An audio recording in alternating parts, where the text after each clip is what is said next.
امن یجیب المضطر اذا دعاہ ویکشف السوء، یہ 20ویں پارے کے پہلے صفحے پہ ہے، یہ یاد رکھیے گا۔ پہلے ہی صفحے پر جس کو قرآن پڑھنا آتا ہے اس کو بٹھائیں، اس سے پوچھیں وہ آیت کدھر ہے۔ شروع کے اندر ہی ہے 4-5 سطروں کے بعد، امن یجیب المضطر اذا دعاہ ویکشف السوء۔ جو یہ پڑھے گا اب سنیے اس کو کیا کیا ملے گا۔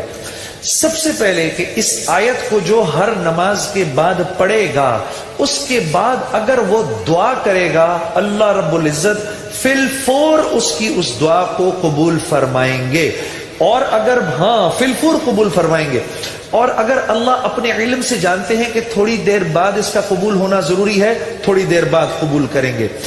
اس ورد کا کرنے والے کی اولاد کو اچھے رشتے ملیں گے۔ جو اس ورد کا اہتمام کرے گا ہر نماز کے بعد ایک دفعہ، اس کو یا اس کی اولاد کو اللہ اچھے رشتے دے گا۔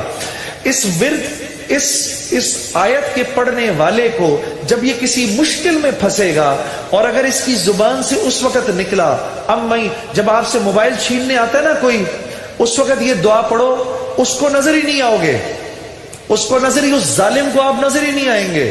یہ میں آپ کو بتا رہا ہوں، میری گردن پکڑ لینا، اگر کسی کو دیکھو کہ موبائل چھیننے آ رہا ہے، یہ دعا پڑھو، امن یجیب المضطر اذا دعاہ ویکشف السوء۔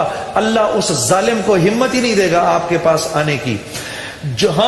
اور اگر کوئی غم مسلسل 6-7 دنوں سے آپ کی طرف متوجہ ہے، کوئی خوف یا کوئی غم آپ کی طرف متوجہ ہے، ماں باپ میں سے کسی کا انتقال، بھائی بہنوں میں سے کسی کا انتقال، اولاد کی طرف سے کوئی غم مل رہا ہے، اس کا ورد بڑھا دو۔ اول آخر 11 دفعہ درود شریف پڑھ کر اس کو 300 دفعہ دن میں پڑھو، اللہ اس غم اور خوف کو دور کر دے گا۔